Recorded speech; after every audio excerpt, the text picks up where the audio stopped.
What is going on, my fellow PGA DFS grinders? Brian Berryman back with you again from FantasyLabs to break down the St. Jude Championship for this week. This is the first of a 3-week stretch that will determine the 2021-2022 PGA Tour champion. Before we get into the picks and the model setup for this week, let's go over how the model performed last week at the Wyndham Championship. And overall, it was a very good showing for the model. We had Sungjae Im, Tom Kim, and Russell Henley all in the top 5 in the model, all finished top 5 in the tournament, with Tom Kim coming in first, Sungjae Im finishing for a tie for second, and Russell Henley finishing tied for 5th. We did have a few misses, Shane Lowry being the big one. There were a lot of people impacted by Shane's disappointing performance last week, as he was a popular play. But the week kind of just went off the rails for Shane right off the bat, even before the tournament started. He lost his clubs leading into the event, which obviously would have an impact on his practice and on his general flow of how things go in a typical week. So things kind of got off the rails right away. He was in that group at -1. That got saved by Austin Smotherman's debacle down the stretch there. So he did make the cut, but ended up finishing 83rd. He actually ended up leaving the golf course because he didn't think he was going to make the cut and had to get a private jet just to get back to the course to play the last 2 rounds. So it was just kind of he was in shambles most of the week. So it wasn't a total surprise that he ended up finishing where he did, but definitely disappointing considering where he was in the model. Next guy that I had talked about last week that I liked, that was showing well in our model, was Mark Hubbard. He really didn't play poorly. He gained strokes in every statistical category other than putting, where he lost 2 strokes to the field. In an event where that was going to be a birdie fest, where the winning score was going to be close to 20 under par, you just can't be losing multiple strokes to the field on the putting surfaces. So no regrets on the Hubbard play. The putter just didn't show up last week, and that's going to happen from time to time. Let's look at the performance for the perfect percentage.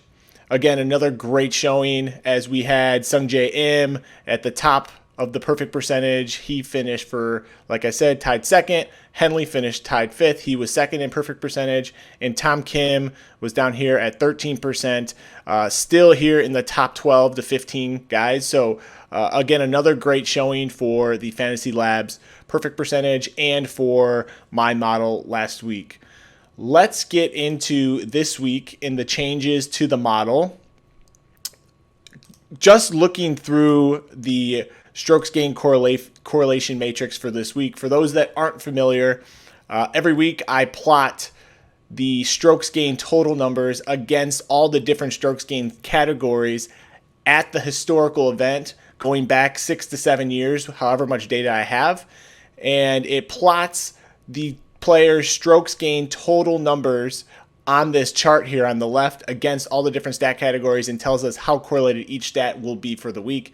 The first thing that is popping up to me is this approach number is crazy. 0.695, the highest number that I've seen on the year. That is going to tell us how important approach is this week. And if you see the chart here, you can just see how correlated it is. Whereas some of these other charts, you see they're kind of scattered, not much correlation going on. This is a clear line here that is showing us the worse you do on approach, the worse you're going to do in the strokes gain total numbers. Basically, if you're struggling on approach this week, you're going to be having a hard time working your way up the leaderboard because it is so important. The rest of these numbers are around average for what I see for a normal tour event.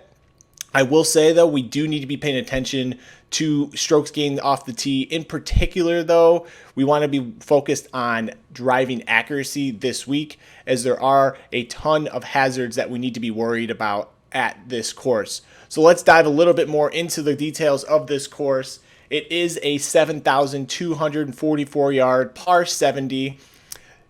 it's going to play very difficult tee to green. The reason being is there are 10 holes where water comes into play. There are nearly 100 bunkers on this course, and the Bermuda rough is very thick this time of the year. So we need to be hitting fairways. The greens in regulation percentage this week for balls that end up in the rough is 47% against the greens in regulation percentage of balls that end up in the fairway, 72%. Huge disparity. We need to be playing from the fairway this week in order to have a chance to contend. So that is reflected in the model. We have, like I talked about with the strokes gain approach importance, I have bumped that up this week. So we have that at 20 points in the model. I have greens and regulations, a little bit of weight here at 5%, and we did keep the long-term driving accuracy as well, and back down the importance on putting, as that won't be as big of a factor this week as it has been in past weeks. So let's get into who the model is identifying here as players that will be good fits for this course.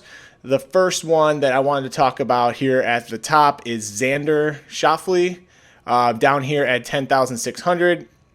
Let me sort this by model here just to get a better feel. So he's second in the model here at 67.52 model points, and he has just been on an absolute tear. 7 straight top 20 finishes, including 2 wins and a 5th place. I mean, the guy has just been lights out over the last 2 to 3 months. And he's a perfect fit for this course. He hits over 62% of his fairways. He's 6th in greens in regulation and 9th in strokes gain approach over the last 50 rounds. And he's an absolutely perfect fit for this course. I'm not surprised at all to see that the model has identified him here as a top play this week. I will be going to Xander in a lot of my lineups this week, as long as the ownership numbers stay in check. I do want to touch on that actually briefly. So let me sort this by salary. What a unique setup we have this week. We have, 7 guys over 10,000.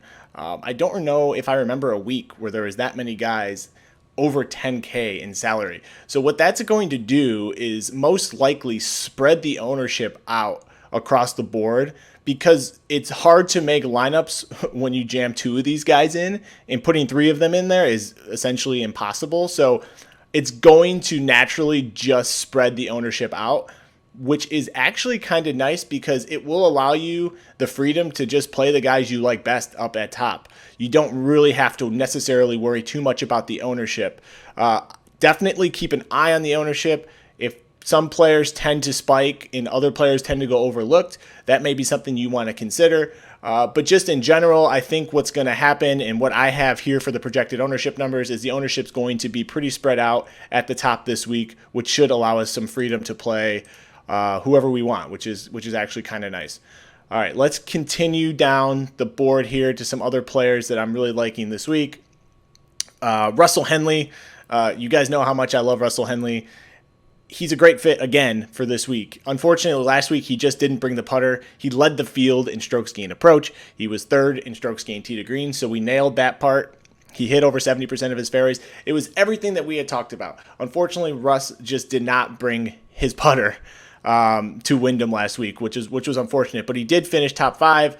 And it's the same kind of thing this week, guys. We're looking for players that will be in the fairway. We're looking for elite iron players, and there's no better fit there than Russell Henley. He's 1st in approach over the last 24 and last 50 rounds, 22nd in fairways gained, and 7th in greens in regulation over the last 50 rounds. I mean, it's exactly what we're looking for. You just got to hope that he brings the putter, because you know he's going to be giving himself a lot of looks at birdie this week, and he is very consistent tee to green. So I'll be going with a lot of Russell Henley again this week.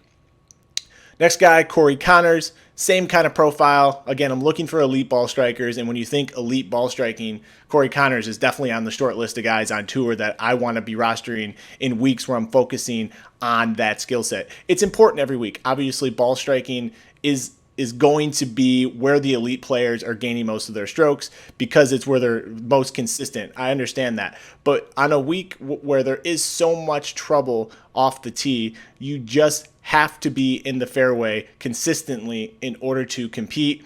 Corey Connors checks that box. He's 12th in fairways gained, 4th in greens in regulation and 16th in strokes gained approach over the last 50 rounds. To boot, 9th in bogey avoidance. All the categories I'm looking at this week, he checks them all. He's an elite ball striker. He isn't a great putter, which has been his Achilles heel over the course of his career, but Bermuda is the surface that he sucks the least on. So we have that going for us. Maybe he can get hot, maybe gain a stroke or two, and put himself into the top 10 at 7,600. That will more than pay off his price tag and should vault your lineups to the top of the leaderboards if he can just get that putter to be around the break-even mark. He should be in good shape. Last guy in the plays that I really wanted to highlight, Sungjae Im. I want to ride the hot hand. He has back-to-back second place finishes, has been there down the stretch on Sundays, just hasn't been able to close.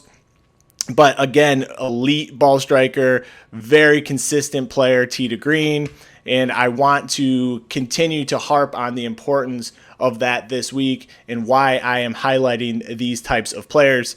He's 67% of his fairways on the year, which in that ranks 16th over the last 50 rounds. I do expect Sungjae to be a popular play, especially at this mid 8K price point.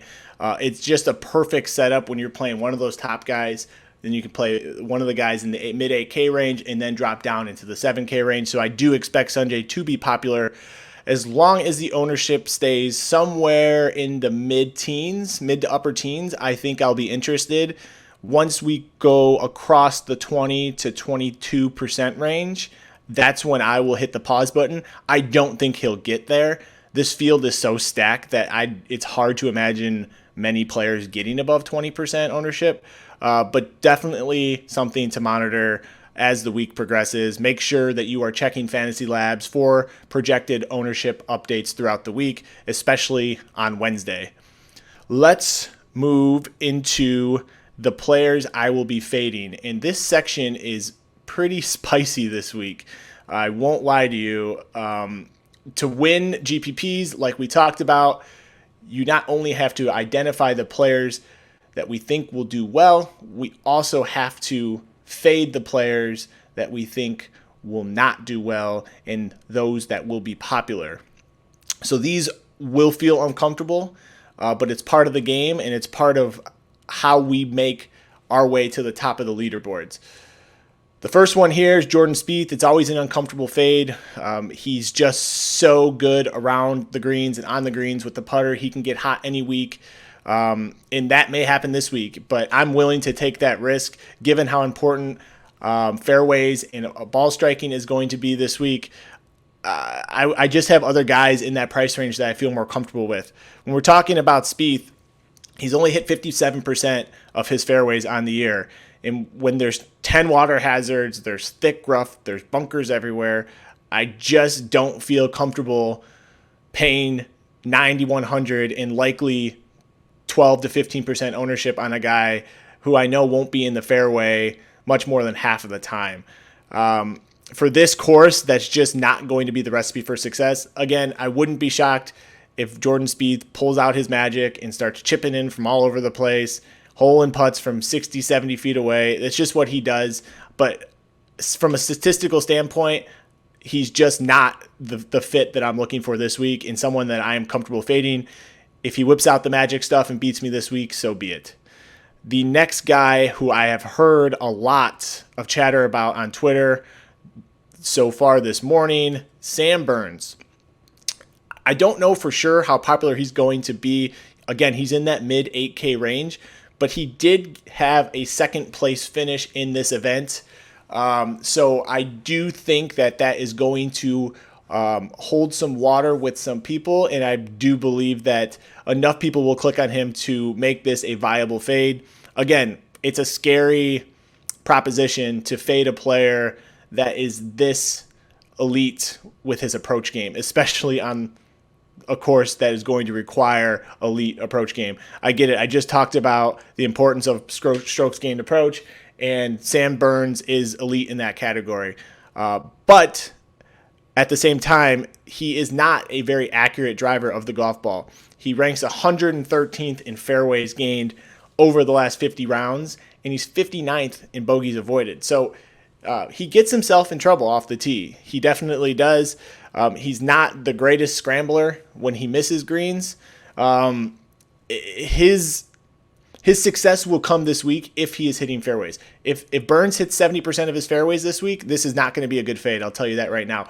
But on the year, he's hitting under 60% of his fairways. So I'm willing to take that gamble, especially if he's going to be in this mid 15, 16% range. And it could go higher. I mean, just based on what I've seen on Twitter, a lot of people are backing him to win this week. So we'll keep an eye on that, but for me, I'm going to be most likely out on Burns unless this ownership number comes in single digits. I might be intrigued to fire him up, but I don't see him dropping much below 13, 14%. Let me talk about one guy this week who I've talked about in the past that will be a low-owned play this week that has upside, that could vault. That could be the last link that vaults you up to the top of the leaderboards in GPPs only. Mito Pereira. This is not a cash game play. Let me be clear on that. He has missed his last 4 cuts. He is a good fit for the course from a statistical standpoint, but when you're talking about a guy who's missed the last 4 cuts, you don't really know where his headspace is at. He hasn't played in 3 weeks, so it has given him some time to hopefully right the ship for us. But let's just get into some of the numbers. I mean, he is an elite ball striker this year. I mean, he's shown his propensity to come up big when it comes to approach numbers in stacked fields like this. So he has the ability. It just hasn't been showing lately. So he's 37th in fairways gained and 10th in greens in regulation over the last 50 rounds. The important thing I want to note here is he is 14th still. Even with 4 straight missed cuts, he's 14th in approach over the last 50 rounds. Now, some of those events weren't tracked with strokes gained data, but I still want to point out that he is an elite ball striker that has kind of just been on a little bit of a slump lately. Given the fact that he has missed the last 4 cuts, though, this ownership number will be low. There are a lot of plays in this mid 77K range that are very attractive. I don't see a lot of people clicking on Mito, especially coming off of 4 straight missed cuts. So it's definitely a risky play, but when we're talking about low-owned GPP flyers and guys that are going to be necessary in order to differentiate yourself from the field, he is an option that I will be playing and that I will be looking to get leverage on the field. I do think his ownership will be somewhere in the 5 to 8% range. That is going to do it for the show this week, guys. Super excited for the next couple weeks. Obviously, we have the FedEx Cup playoffs. This is the first week of 3. I will be back next week to break down the event, but I just wanted to make sure that I am thanking you all for watching and reiterating that anything you'd want to see on these shows, my DMs on Twitter are open. Give me a follow if you do not follow me there. My Twitter handle is at Berryman, but instead of the B, it's a 13. So it's at 13ERRYMAN. Shoot me a follow on Twitter or just comments here in the comments on YouTube. I will be checking in on those and responding to those as they come in. Good luck this week. I hope this video helped you out, and we will see you next week for round 2 of the FedEx Cup playoffs. See you guys.